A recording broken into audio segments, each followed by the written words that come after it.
It's the Edible Valley podcast. No, I'm going to start with something funny. Yeah, you probably will fail. Yeah, that is the beginning. I mean, this is how the podcasting begins.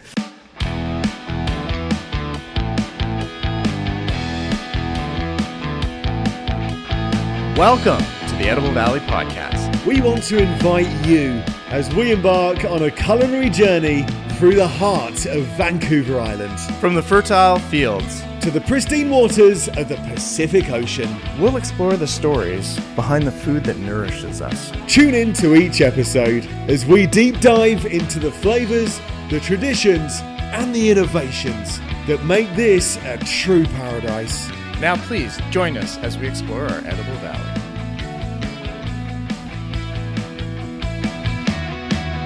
Right, it's the Edible Valley podcast. If you hadn't realised, it's William Stringer. Hello. Half asleep, and I'm Chef Jonathan Fraser. Why do you get to say Chef Jonathan Fraser? Because You're not a doctor. But I'm a chef. Yeah, all right. So we're also William Stringer, but you see, it doesn't sound as good. Never mind. Never mind. I'm not an ideas man. So thank you for joining us on the podcast. What's the date? It's getting towards the end. 22nd of September. We are the first day of fall here. Is that right? Yeah, it's the 22nd. Is that literally when it starts? We could Google it, but like the 21st is usually the end. Wow, I did not know that. Yeah. I know the meteorological. That starts 1st of September. It goes by the month. Did you know that? So you're probably talking about the astrological. Sure. The meteorological. So, for example, spring is March, April, May. Right. Summer, June, July, August. Autumn. So it goes by month. Well, so it's basically how weather forecasters look at it. 1st of September, they're going to say that to you. They're going to say, right, it's the autumn. Well, it's autumn now. It is. Sorry, the fall. The fall. Now your sound keeps on dipping up. I'm a loud man. Yeah, you are a loud man. Okay. Right, so we're going to be talking about, what is it, the camp? We're talking about think about summer camp. I know summer's over. Yeah. But a summer camp for chefs. A place for them to learn, connect, and get inspired. He's still going on about this. He had such a good time. Did you get a tattoo? Did you get matching tattoos? I haven't got the tattoo yet because I'm kind of a wimp of needles. So that hasn't happened yet. But I imagine there are people from this event that have got CooksCamp tattoos. So you're going to talk about that. And it's basically BC's best and brightest chef cooking food people. I feel like you're a little jealous because you missed out. Look at us, we're really good chefs. No, I'm not at all jealous. I'm gonna come in now and talk to you about something more at my level. Okay, All right, let's get this out. Did you know that Smarties? It's already great. The Smarties were actually British. Now they're owned by Nestle now, so they're Swiss. Okay. So been taken upper class, but they were British, and M&Ms came in, and they saw the M&M people saw Smarties, and they were like, yes, please, copy paste M&Ms. And actually, I got someone just realised. You were prepared for today. That's my pockets. There's your pockets of Smarties. Do you have anything to say about that? Well, you know what? It's because if I remember correctly, that used to be, they really came to fame with the American GIs because they were part of their ration pack. Right. Right? Do you know Melt what in I'm your imagining? Mouth, not in your hand? No. I'm imagining the M&M characters, you know, the big... about to go, and it's Vietnam. Yeah. Yeah, great soundtrack. They're all good, mate. I'm not, it's a very serious, and God bless anyone that goes in any war. But it's an interesting thought. M&M's and That's Apocalypse marketing Now for you. Yeah. So that's it. That's what I mean. I've got something about Baba Ganoush to tell you, but whatever. We're gonna get on to. We'll let's get talk that. about the camp, man. Come on, how was So CooksCamp, what an amazing. So this was September 10th to 12th up in Pemberton, and it was the North Arm Farm there. Oh, the North. Yep. So beautiful farm just at the end of Pemberton there, and we set up tents in the back. Maybe some people brought some campers and motorhomes and all those kind of things as well. There's always, yeah. And then they stick a bloody generator right next to your tent. Exactly. Anyways, so they all parked around there, and then in the morning we woke up and we got to go check out this beautiful camp that they had set up there. First of all, if you get a chance at Pemberton, go check out the farm. They have a huge production of different foods. They've got gelato store in there. They've got their little farmers stand in there. Coffee's going. So there's lots of stuff happening just on the farm, let alone. And they're really working hard and struggling to get a brewery put together there too as well. It does sound very magical. It sounds pretty magical. So what we do is a bunch of chefs. Basically, it was the chef's table sets up, the chef's table society. They come in there and they put up tents and they bring in ovens and they get the coals going and they get the barbecues out there. And it's just 2 full days of cooking extraordinaire where all the chefs join together and cook together. We get to network, we get to socialize, we get to it puts us all on that same pedestal, right? So you're talking now you're talking people right up there, right down to the dishy. Exactly. We've got everyone's invited. And so the idea is to have Other than me.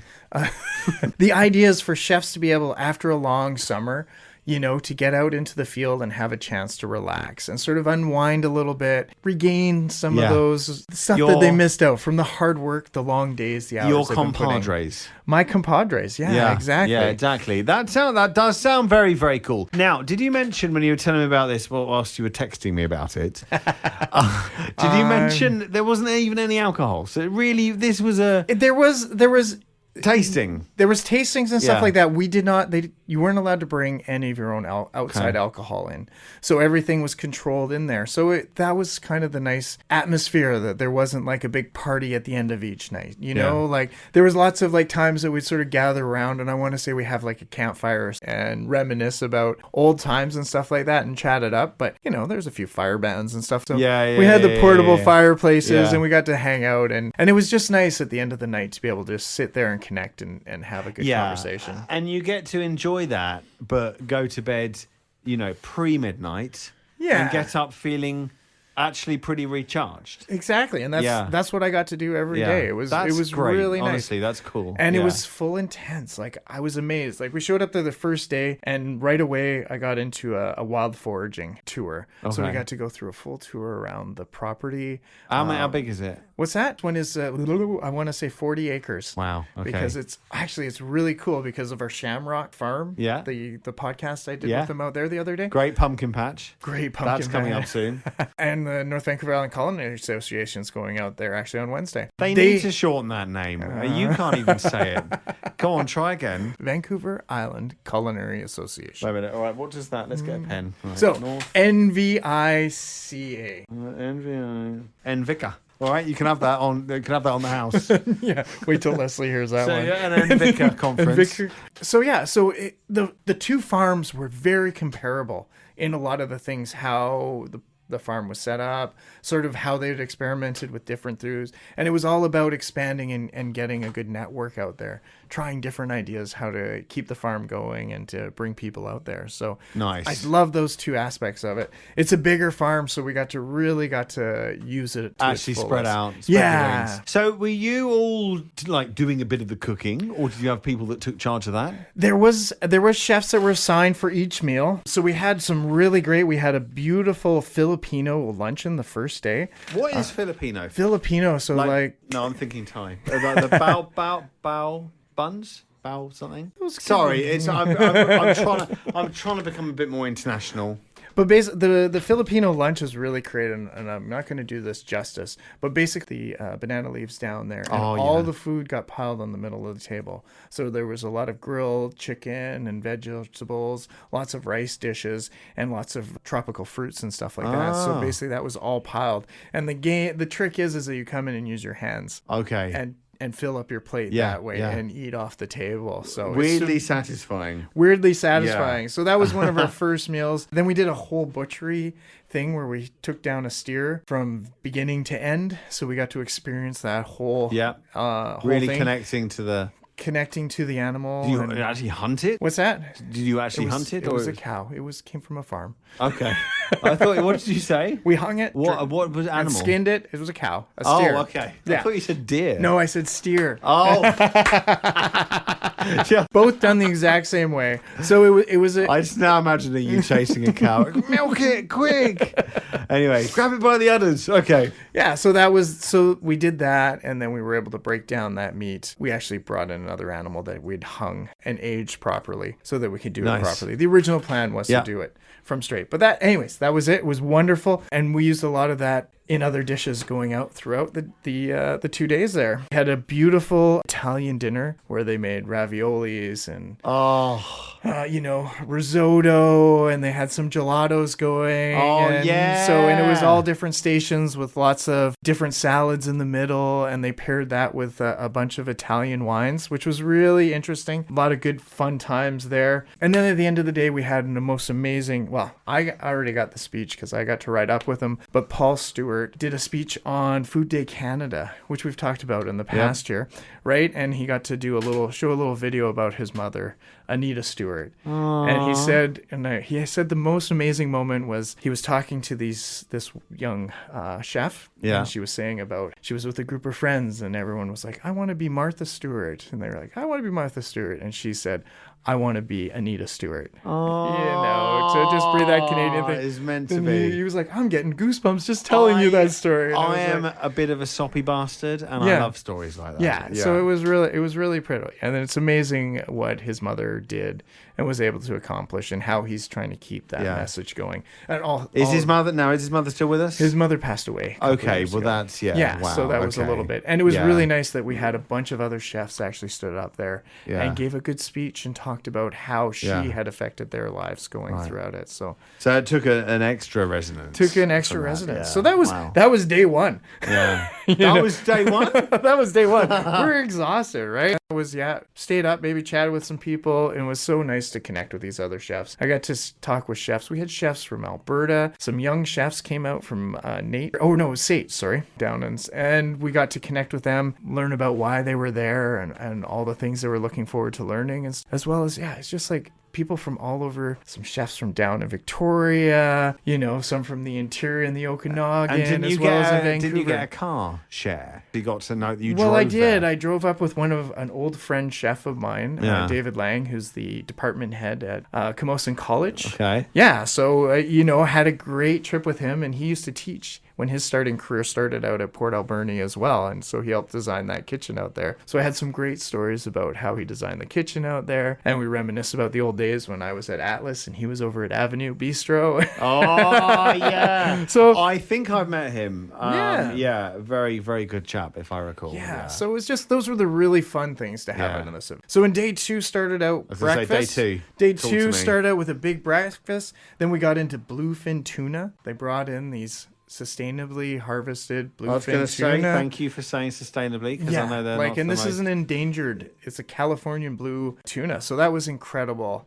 And we got to actually sample and taste that, and we had some Japanese chefs there that actually broke down the tuna and prepared it all and did some sashimi, as well as they grilled some up and did a whole bunch of. We had bluefin. We also had some albacore tuna there. Wow. It was pretty spectacular. And then one of my key moments that I really enjoyed there was I got to be on the Great Alignment. Okay. And you're like, what is a Great Alignment? So basically what it is because of over the years, a lot of organizations have formed in the culinary industry. It sounds like a cult. Is this? It's a little bit. It's a little bit of a cult, but no, I'm ready. Not. If it is, I'm ready. Sign me up. Sign you up. Yeah, the Great Rapture will be happening tomorrow. No, what it is so we've had some splinters through the Culinary Association over the years, right? As in, we have the Navicta. So no, is it Navicta? Navicta. What is it? Anyways, what are the letters again? we're gonna go with the North Vancouver Island Culinary Navicta. So imagine a vicar as in a church vicar, but with an N. Okay. Navicta. Okay. So we were out there, and but then we have the BC Chefs Table, which was the organization that put this together. And of course, we have the BC Chefs Association. We have the island.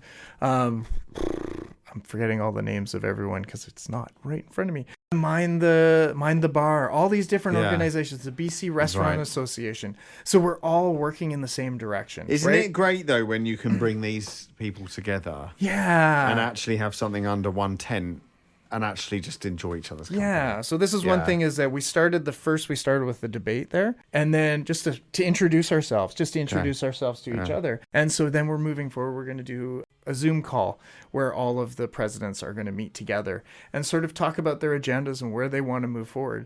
And so hopefully what that can do is allow us to expand our reach, right? Because right now we're all fighting for the same money, from the same people to do the same things. And maybe we can branch this together. And so that's part of that. The BC Chef's Table invited us as the Culinary Federation to this, because they're not part of that, but they invited us to be a part of that because we're chefs and cook and we all share the same banner, right? So it's kind of that opening up and sort of trying to figure out how we can make, the culinary world in Canada a bigger and better place. And maybe, just take down those white hats for a quick second and be more supportive of each other and see where we can go with it. And that sort of investment really can help people down on the ground. We're talking about the people that are actually at the business end of restaurants, the shop, the people often down lower, and actually that kind of thing can help those kind of people because it makes the industry really vibrant and a better place to be. Vancouver Island is a fantastic place to be in culinary terms because of that. Yes. Yeah. We've got amazing food here and we've got really passionate people. Yeah. But we don't have egos, or hopefully we don't have as much ego. Speak for yourself, mate. So that was one of the things we got. There were so many things going on there. We had our keynote speaker, Jared Quastanahan Williams. Swedish? No, it's First Nations. You see now? Oh, okay. All right. I withdraw that joke. He was amazing. He's about to get me. I was about to say a Swedish meatball joke. Yeah, no. You would have cracked you up. He's a First Nation. Yeah. He's talking about, how lack of First Nations food we have here.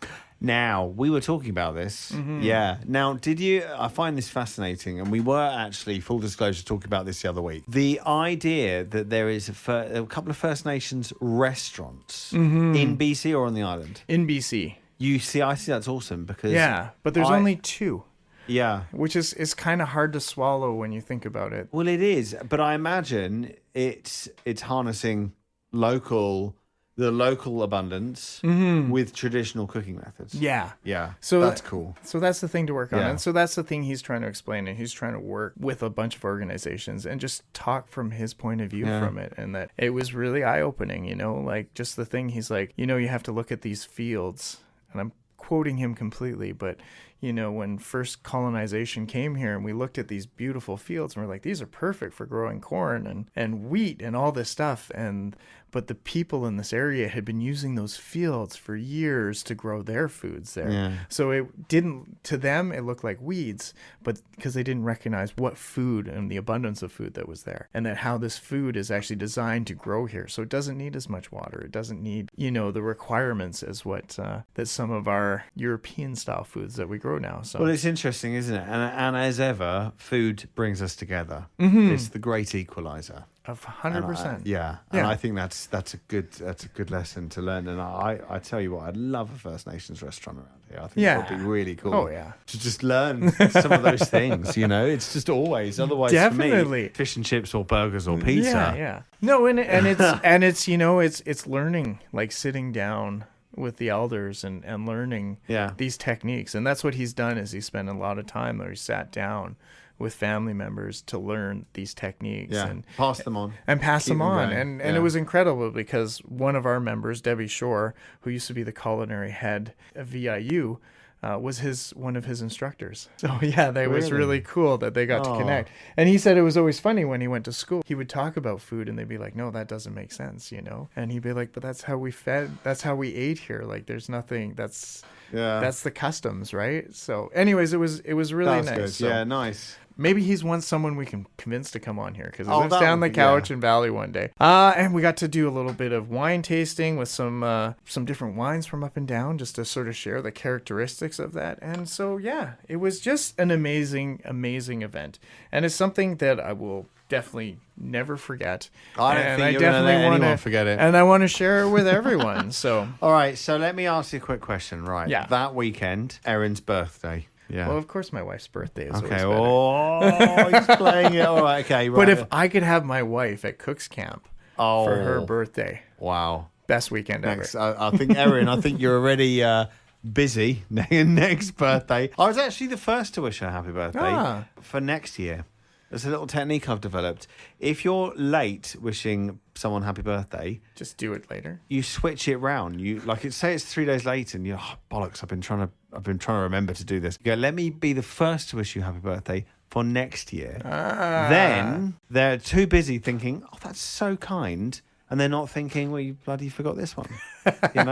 Just saying, there you are. There's a tidbit. That's amazing. I do want to do one quick shout out to the organizers of the event. Oh, go on then. You know what? Of course, yes, Chef Robert Belcham. He has a podcast, Mise en Place. Okay. So you can check that one out if you're interested in. I know that Chef Renaud and Chef Leslie from our territory have both done a podcast with him. I'm hoping to one day get invited on there. But he does it, as well as Shauna Gardam, who has been she organized this all. And she actually lives up in Campbell River. So I think before next year, we'll get her in here to talk it up a little bit more, just so we can share some of the excitement and get some real pump to get some people out there. Because you know what? It was just under 300 chefs were out there this year. Wow. So that was pretty incredible. And when you've got chefs that have just gotten into the industry, and have done maybe their first year apprentices up to professionals that have 40, 50 years, it's pretty cool. So, yeah, that's special, eh? Wow. Okay, well, I think you need to come back down to earth. Okay, you're not in, where was it again? Not on the mainland anymore. Pemberton, there you go. You're not in Pemberton anymore. You're back in the good old Comox Valley. Back in the good old Comox Valley. Do you ever... Okay, I don't know how I'm going to connect this in any way to what we were talking about. Probably not. But if Erin ever wakes up, and I do this with Eva, if she's ever confused, a little bit and she fell asleep on the couch or something like that, just say, oh, you're okay. So you were dreaming. And then I was, welcome back to good old 1994.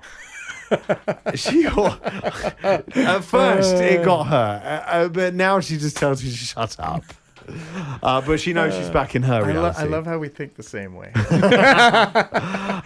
Okay, well, that's it. It was good to hear about John's wonderful time. There's no time for the baba ganoush. That's right. But I made baba ganoush. We'll get on to that next time. But this has been the Edible Valley podcast, episode number for Flennin. And and we will see you again in a fortnight. Stay tuned for Will's Tales of Baba Ganoush on the next episode of the Edible Valley podcast. Yeah. Shout out to 98.9 Jet FM, the Comox Valley's best rock. Thank you for letting us use your studio.